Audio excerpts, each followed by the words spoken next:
Mon meilleur ami a disparu après que son frère a mis sa femme enceinte. Aujourd'hui, sa famille n'arrête pas de m'appeler parce qu'il est le seul à pouvoir les sauver. Mon téléphone vibre encore. Troisième appel bloqué de la journée. Je sais qui c'est. Je ne réponds pas. Je pose le téléphone face vers le bas sur mon bureau et je retourne à l'examen de mes contrats. La liquidation immobilière n'attend personne. Et surtout pas les gens qui pensent que l'insistance équivaut à la persuasion. Ce que mon métier vous apprend, c'est une compétence essentielle, savoir quand quelque chose est déjà mort. J'y achète des locaux commerciaux qui ont fait faillite, des brasseries qui ne pouvaient plus payer leur loyer, des bureaux qui ont perdu tous leurs locataires, des entrepôts restés vides pendant des années. Là où tout le monde voit des problèmes, je vois du potentiel. Il faut juste être prêt à amputer la partie pourrie et à reconstruire à partir de ce qui reste. C'est comme ça que j'y ai rencontré Gaspard Laurent il y a 5 ans. Je visitais un bien dans une zone industrielle de la banlieue lyonnaise. Un ancien atelier des usinages, une bonne structure, mais un prix trop élevé parce que le propriétaire était sentimental. Gaspard était le gars de l'atelier de fabrication des à côté. Il dirigeait une entreprise de métallurgie de précision. Des pièces industrielles haut de gamme, des contrats avec des sous-traitants de l'aéronautique et des fabricants de matériel médical. Une opération très sérieuse. Il s'est approché pendant que je prenais des mesures, s'est présenté, m'a raconté la véritable histoire du bâtiment, m'a indiqué quel mur était porteur, où la plomberie était morte, et ce que je pouvais réellement récupérer. Il n'a rien demandé en retour, il m'a juste donné les informations dont j'y avais besoin et est retourné travailler. Nous n'étions pas amis. Nous étions juste deux personnes qui comprenaient que la compétence parle plus fort que le charme. Au fil des années, nous prenions un café de temps en temps, nous parlions affaires, tendance du marché, rien de personnel. Gaspard était le genre des hommes fiables, marié à Valentine depuis 6 ans, proche de sa famille, toujours à l'heure, livrant toujours ce qu'il promettait. Son petit frère, Antoine, dirigeait une entreprise de fabrication concurrente. Une structure plus petite, mais Antoine avait la personnalité que leur famille adorait. Charismatique, toujours le centre de l'attention lors des repas de famille du dimanche. Gaspard s'en accommodait très bien. Il ne cherchait pas à être aimé. Il cherchait à construire quelque chose de durable. Il y a 4 mois, il a disparu. Sans aucun avertissement, il s'est volatilisé. Il a quitté sa maison un matin et n'est jamais revenu. Son téléphone a été coupé. Ses associés ont paniqué. Ses parents étaient dévastés. Valentine a joué le rôle de l'épouse brisée à la perfection. Des larmes lors des dîners de famille. Je ne comprends pas ce qui s'est passé, disait-elle à quiconque voulait bien l'entendre. Antoine a pris les choses en main pour la soutenir, a commencé à gérer certains des comptes clients de Gaspard, s'assurant que Valentine ne soit pas seule. La police a mené l'enquête. Aucune preuve des actes criminels, aucun problème financier, aucun antécédent de maladie psychiatrique, juste un homme qui a tourné le dos à toute sa vie. Tout le monde y allait de sa théorie, dépression, liaison amoureuse, problème des addictions aux jeux des argent cachés. Il n'aurait pas supporté la pression. Je savais qu'ils avaient tous tort, car 6 jours après la disparition de Gaspard, j'y ai reçu un SMS d'un numéro inconnu. Juste des coordonnées GPS et 4 mots, si tu en es, viens. Je n'ai pas hésité, je n'ai posé aucune question. J'y ai fait un sac, je suis monté dans ma voiture et j'y ai roulé. 4 heures de route sur des routes départementales jusqu'à un village paumé dont je n'avais jamais entendu parler. Une seule petite station-service, un vieux bar PMU qui ne semblait pas avoir été rénové depuis 1987, et une rangée des entrepôts en tôle à louer à la lisière de nulle part. Je me suis garé aux coordonnées indiquées juste après minuit. Le box était éclairé de l'intérieur, des tubes au néon nus jetant une lumière crue à travers les petites fenêtres. Je pouvais voir du mouvement, une ombre faisant les 100 pas. Je suis sorti de la voiture. Elle ressentait la poussière et le gazole. C'était calme, à l'exception du bourdonnement d'un groupe électrogène quelque part à proximité. La porte n'était pas verrouillée. Je l'ai poussée. Gaspard était assis à une table pliante au milieu de cet espace vide, entouré de documents, des ordinateurs portables, de dossiers empilés en colonnes précises. Il paraissait plus mince, plus affûté d'une certaine manière, comme s'il avait brûlé quelque chose en lui pour ne garder que l'essentiel. Il n'avait pas l'air surpris de me voir, il n'a pas souri, il m'a juste regardé entrer. J'y ai fermé la porte derrière moi. « Tu es venu » a-t-il dit. Tu me l'as demandé. Il a hoché la tête lentement, puis m'a fait signe de m'asseoir sur la chaise en face de lui. Je m'y suis installé. Pendant un moment, aucun de nous n'a parlé, il n'y avait que le son de ce groupe électrogène qui bourdonnait et les néons qui grésillaient au-dessus de nos têtes. Puis Gaspard s'est penché en avant, les mains à plat sur la table, et m'a regardé avec des yeux d'un calme absolu et troublant. J'y ai besoin que tu fasses un choix. J'y ai attendu. Gaspard ne perdait pas de temps en bavardage. Il a simplement commencé à parler, la voix posée, comme s'il lisait un rapport des entreprises. Il y a 7 mois, Valentine m'a annoncé qu'elle était enceinte. J'y ai gardé une expression neutre et j'y ai écouté. Nous essayons depuis des années. J'y étais fou de joie. Elle avait l'air heureuse, mais quelque chose clochait. Elle était anxieuse, refusait que je l'accompagne aux échographies. Elle disait qu'elle voulait gérer ça toute seule.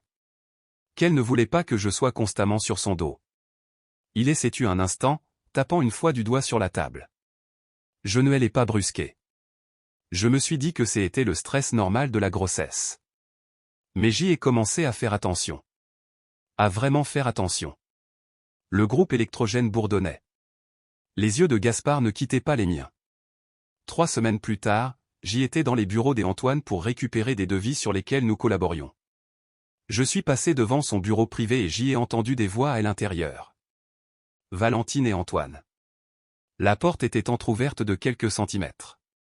J'y ai tout de suite compris où ça menait. Je ne les ai pas interrompus. Ils se disputaient, à voix basse, essayant de ne pas se faire entendre. Je me suis arrêté, j'y ai écouté. Antoine a dit, après la naissance du bébé, on trouvera un moyen de lui annoncer. Tiens le coup jusque-là. Gaspard racontait cela sans la moindre émotion, comme s'il décrivait une transaction commerciale. Je ne suis pas entré, je ne les ai pas confrontés, je suis juste parti, je suis monté dans ma voiture, je suis rentré chez moi, et j'y ai agi de façon tout à fait normale quand Valentine est rentrée ce soir-là. Que est-ce que tu as fait? Ai-je demandé. J'y ai engagé un détective privé, je l'ai payé en espèces, je lui ai donné 3 semaines pour tout rassembler. Il a pioché dans l'un des dossiers sur la table, en a sorti une fine enveloppe et elle a fait glisser vers moi. Je l'ai ouverte. Des factures des hôtels, des transcriptions de SMS, des photos de Valentine et Antoine entrant dans le même immeuble, en sortant ensemble, avec des horodatages remontant à 9 mois. La liaison a commencé bien avant qu'elle ne tombe enceinte, a déclaré Gaspard. Et elle avait déjà fait faire un test de paternité avec Antoine. Ça confirmait que le bébé était de lui. Il prévoyait de me l'annoncer après l'accouchement, de faire passer ça pour une situation du genre on est tombés amoureux, on est tellement désolé. J'y ai reposé l'enveloppe. Il y a pire, a ajouté Gaspard, et sa voix s'est adoucie. Ma mère le savait. Cette phrase a eu un tout autre impact. Antoine lui en a parlé 2 mois avant que je ne le découvre. Il l'a supplié de ne rien dire parce que ça me détruirait. Elle a accepté. Elle a choisi de le protéger lui, plutôt que de me dire la vérité. J'y ai compris à ce moment-là pourquoi il avait disparu. Non pas parce qu'il était brisé. Mais parce que rester elle aurait obligé à continuer à faire semblant que tout allait bien, pendant que les personnes les plus proches de lui conspiraient dans son dos. Alors tu es parti, ai-je dit. J'y ai liquidé tout ce que j'y ai pu sans éveiller les soupçons. Ça m'a pris 3 semaines. J'y ai transféré les fonds. J'y ai mis en place des sociétés écrans. J'y ai déplacé tout ce que je pouvais toucher vers des comptes qu'il ne pouvait pas tracer. Puis je suis parti. Je n'ai pas demandé le divorce. Je n'ai pas laissé de mots. Je suis juste parti. Pourquoi ne pas tout faire exploser? Ai-je demandé. Pourquoi ne pas les exposer au grand jour? Les ruiner publiquement. L'expression de Gaspard n'a pas changé. Parce que les explosions sont bruyantes et éphémères. Je voulais quelque chose qui dure, quelque chose de permanent. Il a désigné les documents étalés sur la table. Je construis quelque chose de nouveau. Des entreprises propres, de l'argent légal. Mais chaque mouvement que je ferai me positionnera pour contrôler la seule chose à laquelle Antoine tient vraiment, sa réussite. Je ne vais pas le confronter. Je ne vais pas crier. Je vais systématiquement effacer son avenir pendant qu'il regardera tout et s'effondrer sans jamais comprendre pourquoi. C'est un plan à long terme, ai-je remarqué. Je suis patient. Et tu as besoin de moi pourquoi? Gaspard s'est adossé à sa chaise. J'y ai besoin de quelqu'un en qui je peux avoir confiance. Quelqu'un qui comprend ce qu'est la loyauté. Quelqu'un qui ne posera pas de questions quand les choses sembleront aléatoires alors qu'elles ne le sont pas. Quelqu'un qui m'aidera à construire l'infrastructure dont j'y ai besoin pour me positionner exactement là où je dois être. Pourquoi moi? Ai-je demandé. Il m'a regardé longuement. Parce que tu es la seule personne qui ne m'a jamais demandé quelque chose que je n'étais pas prêt à donner. Et parce que quand j'y ai disparu, tu n'as pas appelé pour poser des questions. Tu es juste venu. C'était un argument valable. J'y ai regardé les documents sur la table, business plan, modèle de contrat, cadre juridique pour des entreprises qui n'existaient pas encore. Puis j'y ai regardé Gaspard. Que est-ce que tu attends de moi? Il a fait glisser un dossier sur la table. Aide-moi à construire. Le reste suivra. 3 mois plus tard, nous avions 2 sociétés en activité. La première était une société des investissements en immobilier des entreprises, mon domaine des expertises. Nous avons commencé petit, en rachetant des propriétés en difficulté dans des zones industrielles, en les remettant en état, soit pour les revendre, soit pour les louer. Des acquisitions propres, des rendements solides, tout était documenté. La deuxième était un cabinet de conseil en approvisionnement industriel, le domaine de Gaspard. Nous nous sommes positionnés comme intermédiaires, connectant les fabricants avec les fournisseurs, optimisant les chaînes des approvisionnements, négociant des contrats de gros. Un travail légitime, de bonne marge. Je m'occupais des acquisitions et des relations clients. Gaspard gérait la stratégie et les opérations en arrière-plan. Nous travaillions 16 heures par jour, 7 jours sur 7. Aucun raccourci, aucune magouille. Tout ce que nous construisions était inattaquable, légal, traçable. Mais j'y ai commencé à remarquer des schémas. Quand je présentais à Gaspard des biens potentiels à acquérir, il choisissait toujours se situer près de couloirs industriels spécifiques. Au début, je pensais que c'était juste du bon sens commercial, proximité des fabricants, accès aux axes routiers. Puis j'y ai réalisé que ces couloirs étaient tous reliés au site de l'entreprise des Antoine. Lorsque nous signions avec des fournisseurs pour notre activité de conseil, Gaspard ciblait toujours des entreprises qui fabriquaient des composants bien précis, alliage des aciers, fixation de précision, revêtements spéciaux. Exactement tous les matériaux dont dépendait l'entreprise de métallurgie des Antoine. Lorsque nous négocions des contrats, Gaspard intégrait des clauses qui nous donnaient des options, droit de premier refus, engagement de volume, clause des exclusivités. Rien d'inhabituel en apparence, mais chaque contrat nous donnait un moyen de pression sur une partie de l'écosystème des Antoine. Je n'ai rien dit au début, j'y ai juste observé. Un soir, je suis resté tard pour examiner notre base de données clients, et j'y ai commencé à cartographier les connexions. En 20 minutes, tout était clair. Chaque fournisseur que nous contrôlions, chaque propriété que nous possédions, chaque contrat que nous avions signé, tous créaient des points de pression autour des opérations des Antoine. Gaspard ne se contentait pas de bâtir des entreprises. Il tissait une toile de contrôle absolu. J'y ai fait quelques recherches sur Antoine. Des informations publiques, les réseaux sociaux, et l'actualité du secteur. Son entreprise était florissante. Il avait récupéré certains des comptes de Gaspard après sa disparition, élargi sa clientèle, décroché quelques contrats prestigieux. Il avait épousé Valentine 3 mois après l'évaporation de Gaspard. Une petite cérémonie à la mairie, la famille était mal à l'aise mais y avait assisté. Le bébé était né en bonne santé. Vu de l'extérieur, Antoine passait pour le héros. Le frère responsable qui avait pris le relais quand Gaspard avait sombré, qui soutenait une femme dévastée, qui maintenait l'entreprise familiale à flot. Un scénario parfait. 4 mois après nos débuts, Gaspard m'a convoqué dans son bureau. Il y avait un contrat sur son bureau. Papier à en-tête officielle, signature, la totale. Le principal fournisseur des aciers des Antoine vient d'être racheté, a-t-il dit en faisant glisser le document vers moi. J'y ai regardé le nom de l'entreprise acquéreuse. Je l'ai reconnu immédiatement. Elle une de nos sociétés écrans. Il ne sait pas que c'est nous, a poursuivi Gaspard. Structure juridique différente, nom différent sur les papiers, mais à partir de la semaine prochaine, ses coûts des aciers augmentent de 18%. Et s'il veut négocier, il négociera avec des gens qui prennent leurs ordres chez moi. J'y ai posé le contrat. Depuis combien de temps prévois-tu cela? Ai-je demandé. Gaspard n'a pas hésité.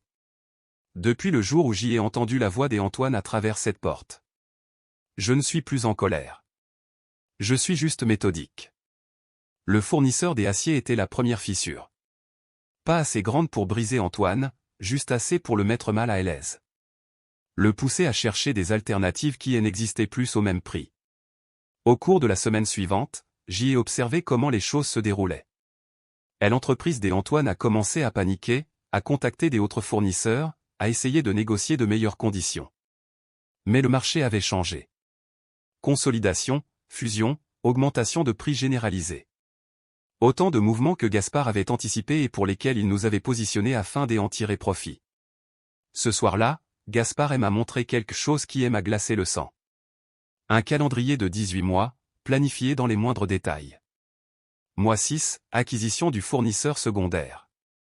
Mois 9, migration des clients clés. Mois 12, renégociation des contrats avec des conditions que Antoine ne pourrait pas remplir. Mois 15, complications sur les lignes de crédit. Mois 18, asphyxie financière totale. Chaque point de pression était marqué, chaque mouvement calculé. À la fin de ce calendrier, l'entreprise d'Antoine serait en train de se noyer, et il ne comprendrait jamais pourquoi. J'y ai levé les yeux vers Gaspard. Ce n'est que le début. Il a hoché la tête une fois. Attends qu'ils réalisent qu'ils ne peuvent pas réparer les dégâts. 6 mois après la disparition de Gaspard, mon téléphone a commencé à sonner. Des numéros inconnus. J'y ai ignoré les premiers. Ils ont continué. Des numéros différents, le même schéma, avec insistance. Finalement, j'y en ai pris un. C'est Didier Laurent, a dit la voix. Tendu, fatigué. J'y ai besoin de vous parler de Gaspard. J'y ai gardé une voix neutre. Je ne sais pas où il est. Je pense que si. Je vous en prie, nous avons besoin de votre aide. J'y ai raccroché. J'y ai bloqué le numéro. Les appels n'ont pas cessé. La mère de Gaspard, Isabelle, laissait des messages vocaux. La voix brisée, me suppliant, je vous en prie, si vous savez quoi que ce soit, nous sommes désespérés. Le numéro d'Antoine s'est affiché. Je l'ai supprimé sans écouter. Même Valentine a appelé. Je sais que vous et Gaspard étiez très proches. Si vous avez de ces nouvelles, je vous en supplie. J'y ai parlé de ces appels à Gaspard. Sa réponse a été immédiate, elle n'entre pas dans leur jeu, laisse-les s'enfoncer. Alors, c'est ce que j'y ai fait. 2 semaines plus tard, je me suis garé sur le parking de mon bureau à 7 heures du matin et je les ai trouvés là, à m'attendre. Didier et Isabelle Laurent se tenaient près d'une voiture qui avait connu des jours meilleurs. Il paraissait plus vieux que dans mes souvenirs, usé. Je suis sorti de ma voiture, je n'ai rien dit. Didier s'est avancé. Nous savons que vous êtes en contact avec Gaspard. Je vous en prie, nous avons juste besoin de lui parler. Je dirige une entreprise, ai-je répondu. C'est tout. La voix d'Isabelle s'est brisée. L'entreprise d'Antoine est en train de s'effondrer. Il est criblé de dettes. Il n'arrive pas à se l'expliquer. Sa santé se dégrade. Des complications liées au stress, disent les médecins. Si les choses ne changent pas. Elle n'a pas pu terminer sa phrase. Didier a repris là où elle s'était arrêtée. Nous avons perdu toutes nos économies en essayant de l'aider. Nous avons hypothéqué la maison. Emprunté à la famille. Rien n'y fait. Tous les contrats échouent. Tous les fournisseurs se rétractent. Tous les prêts sont exigés par anticipation. C'est comme si. Il a cessé de chercher les bons mots. C'est comme si quelqu'un s'acharnait sur lui, a terminé doucement Isabelle. Je suis resté là, mes clés à la main, et pour la première fois, j'y ai vraiment compris l'ampleur de ce que Gaspard avait bâti. Ce n'était pas de la concurrence commerciale. Ce n'était pas la loi du marché. C'était un démantèlement chirurgical. Chaque contrat que Antoine avait signé et qui avait échoué, Gaspard en avait dicté les termes par le biais des intermédiaires. Chaque fournisseur qui avait lâché, Gaspard l'avait racheté ou lui avait offert de meilleures conditions via des sociétés écrans. Chaque prêt qui tournait mal, les sociétés de Gaspard étaient positionnées comme créancières lorsqu'Antoine faisait défaut. Les problèmes de santé n'étaient que la conséquence du stress de voir tout s'effondrer sans comprendre pourquoi. Gaspard n'avait pas seulement planifié une vengeance. Il avait construit une machine qui allait effacer systématiquement l'avenir d'Antoine, tout en faisant passer cela pour une terrible malchance. Je ne peux pas vous aider, ai-je dit. Vous voulez dire que vous ne le ferez pas? A répondu Didier, la voix dure. Le résultat est le même. Isabelle s'est approchée. C'est votre amie. Est-ce que ça ne signifie rien pour vous? L'amitié, ça va dans les deux sens, ai-je répondu. Gaspard avait aussi une famille. Ça ne les a pas empêchés de choisir Antoine plutôt que la vérité. Son visage a blêmi. Vous savez. J'y en sais assez. Didier l'a attrapé par le bras. Nous avons fait des erreurs. Nous aurions dû gérer ça différemment. Mais ça. Ce qui arrive à Antoine. C'est trop. Son entreprise est foutue. Sa santé décline. Il a un enfant, une famille. Si Gaspard pouvait juste. Juste quoi? Ai-je coupé? Sauver les personnes qui l'ont trahi, réparer les conséquences qu'ils ont eux-mêmes créées? Aucun des n'a répondu. Vous devez partir, ai-je dit. Il n'ont pas bougé. La mâchoire de Didier s'est contractée, mais il a hoché la tête. Il a aidé Isabelle à retourner à la voiture. Avant de monter, il s'est retourné. Quand vous parlerez à Gaspard, et je sais que vous le ferez. Dites-lui que nous sommes désolés. Dites-lui que nous ferons n'importe quoi, je vous en supplie. Je les ai regardés s'éloigner. Le soir même, j'y ai retrouvé Gaspard dans l'un de nos bâtiments. Je lui ai tout raconté. La visite, le désespoir, la supplication. Il a écouté sans aucune expression. Quand j'y ai eu fini, je lui ai posé la question, vas-tu les aider? Gaspard m'a regardé longuement. Puis il a sorti son téléphone et me l'a tendu. Dis-leur la vérité. J'y ai fixé le téléphone dans la main de Gaspard. Que est-ce que tu veux que je leur dise? Sa voix était calme, plate. Dis-leur que je n'ai pas disparu parce que j'y étais faible. Dis-leur que j'y ai disparu parce que j'y en avais marre de porter sur mes épaules les gens qui m'ont détruit. Dis-leur que tout ce qui arrive à Antoine n'est pas de la malchance, ce sont des conséquences. Et dis-leur qu'il s'adresse à la mauvaise personne. Il ne me demande pas de rentrer à la maison. Il supplie l'homme qui a démantelé leur vie de les sauver. J'y ai pris le téléphone. C'était le moment du choix. Combler le fossé ou sceller la rupture à jamais. J'y ai fait mon choix. J'y ai composé le numéro de Didier. Il a répondu dès la première sonnerie. Je vous en prie, si vous avez des informations. Je vais vous dire quelque chose, ai-je coupé, et ensuite vous ne me contacterez plus jamais. C'est compris? Un silence. Puis, doucement, oui. Gaspard ne vous a pas abandonné. C'est vous qui l'avez abandonné. J'y ai entendu son souffle se bloquer.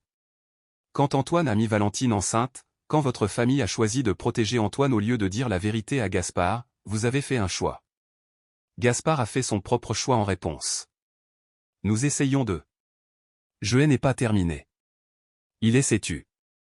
Tout ce qui arrive à Antoine en ce moment, chaque contrat perdu, chaque fournisseur envolé, chaque trou financier dont il n'arrive pas à s'extraire, ce n'est pas l'univers qui le punit. C'est Gaspard. J'y ai entendu du mouvement à l'autre bout du fil. Des voix en arrière-plan. Isabelle demandant ce qui se passait. Il n'a pas explosé quand il l'a découvert. Il a recalculé. Il a construit quelque chose de nouveau. Et chaque mouvement qu'il a fait était conçu pour mener à une seule chose, est s'assurer que Antoine perde absolument tout, de la même manière que Gaspard a tout perdu. C'est de la folie, a bégayé Didier, la voix tremblante. Il détruit son propre frère pour une trahison. Pour avoir vu sa femme et son frère entretenir une liaison pendant que sa propre mère le savait et ne disait rien, ai-je répondu. Pour avoir été traité comme un dommage collatéral dans l'histoire des amours de quelqu'un d'autre. Silence. Vous voulez savoir pourquoi il ne vous aidera pas? Parce qu'on ne peut pas trahir quelqu'un, le regarder disparaître, et ensuite exiger qu'il vous sauve quand les conséquences vous rattrapent. La voix de Didier s'est brisée. Nous avons fait une erreur. Nous aurions dû le lui dire, mais ça détruit Antoine. Sa santé, sa famille, tout. Si Gaspard pouvait juste. Non, vous n'avez pas le droit de demander pitié. Ni à moi, ni à lui. Je vous en supplie, c'était la voix d'Isabelle maintenant, elle avait pris le téléphone. Je vous en supplie, laissez-nous juste lui parler. 5 minutes. Nous nous excuserons. Nous ferons tout ce qu'il voudra. Juste, je vous en prie. Encore une chose, ai-je dit, coupant court à ses supplications. Vous n'appelez pas pour faire revenir Gaspard à la maison. Vous suppliez l'homme qui vous a détruit de vous sauver. Réfléchissez bien à ça. J'y ai raccroché. Dans l'heure qui a suivi, j'y ai systématiquement bloqué tous les numéros. Didier, Isabelle, Antoine, Valentine, les membres de la famille élargie dont j'y avais enregistré les numéros lors de tentatives précédentes, les associés commerciaux, toute personne liée au nom de Laurent. Gaspard me regardait faire sans dire un mot. Quand j'y ai eu terminé, il a demandé doucement, « Tu le regrettes ?» Je l'ai regardé. Regretter quoi? D'avoir choisi la loyauté plutôt que des gens qui ne se manifestent que lorsqu'ils ont besoin de quelque chose? Il a hoché la tête lentement. Ils essaieront encore, a-t-il dit. Ils essaient toujours. Que ils essaient. 2 semaines plus tard, les appels ont cessé. Mais pas les tentatives. Je quittais mon bureau lorsqu'un homme en costume m'a abordé sur le parking. La quarantaine, allure professionnelle, une tablette à la main. Je cherche des informations sur Gaspard Laurent, m'a-t-il dit. Je crois savoir que vous avez été en contact avec lui. Un détective privé, c'était sûr. Vous croyez mal. Il n'a pas bougé. La famille Laurent m'a engagé pour le retrouver. Ils sont prêts à vous dédommager généreusement pour toute information concernant l'endroit où il se trouve. Ça ne m'intéresse pas. Ils sont désespérés, a-t-il insisté. Antoine Laurent est à l'hôpital. Un malaise cardiaque dû au stress. Si vous savez où est Gaspard. J'y ai dit que ça ne m'intéressait pas. Il m'a tendu une carte de visite. Je ne l'ai pas prise. Si vous changez d'avis. Je l'ai contourné, je suis monté dans ma voiture et je suis parti, en le regardant dans mon rétroviseur jusqu'à ce qu'il disparaisse. 3 jours plus tard, ils ont débarqué. Tous. Je suis arrivé au bureau pour les trouver à m'attendre dans le hall des accueils. Didier, Isabelle, Valentine tenant un petit garçon, des cheveux blonds, les yeux d'Antoine. Ils avaient réussi à passer à l'accueil je ne sais comment. Ils avaient probablement joué la carte de la famille désespérée en larmes. Je suis passé droit devant eux en direction de l'ascenseur. Je vous en prie, a crié Isabelle. Juste 5 minutes. C'est tout ce que nous demandons. J'y ai continué à marcher. Antoine pourrait ne pas y survivre. La voix de Didier était plus forte maintenant. Peu importe ce qui met Gaspard en colère. Nous pouvons réparer ça. Nous pouvons arranger les choses. Je me suis arrêté et je me suis retourné. Ils avaient l'air pire qu'avant. Isabelle avait perdu du poids, de gros cernes sous les yeux. Le costume de Didier était froissé, il aurait eu besoin d'un bon coup de fer. Valentine avait l'air vidée, luttant pour tenir l'enfant qui se tortillait dans ses bras. On ne peut pas réparer une trahison, ai-je dit. On ne peut pas arranger les choses, et on ne peut pas demander à quelqu'un de vous sauver des conséquences que vous avez vous-même créées. Nous avons fait une erreur, a dit Isabelle, la voix brisée. Une seule erreur. Est-ce que ça veut dire que nous méritons de tout perdre? Gaspard a tout perdu à cause de votre erreur. Alors oui. Valentine a fait un pas en avant. Et son enfant?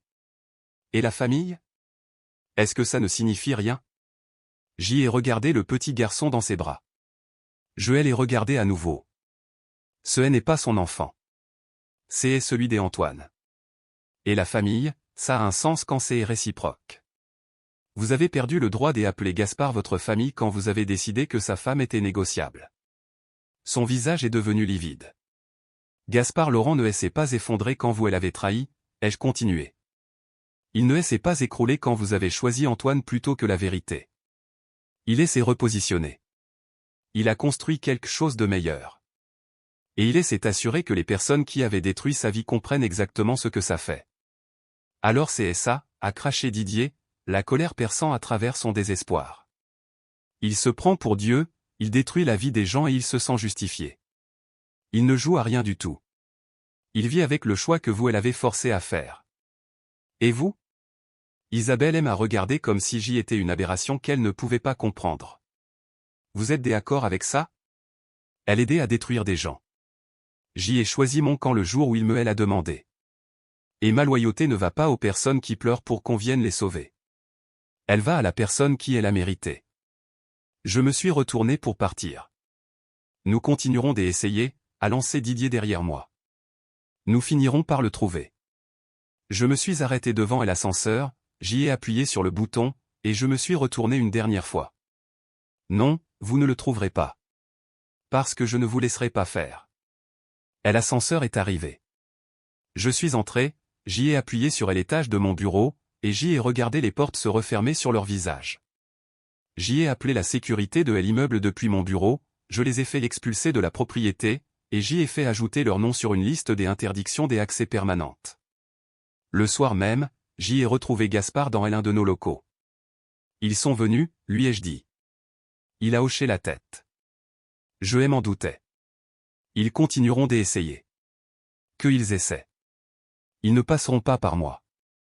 Gaspard m'a regardé longuement. Pourquoi? Tu ne me dois rien de tout ça. Si, je te le dois. Tu m'as donné le choix alors que tu aurais pu tourner le dos à tout le monde, y compris à moi.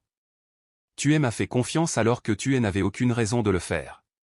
Ce n'est pas quelque chose que je prends à la légère. Il n'a rien dit.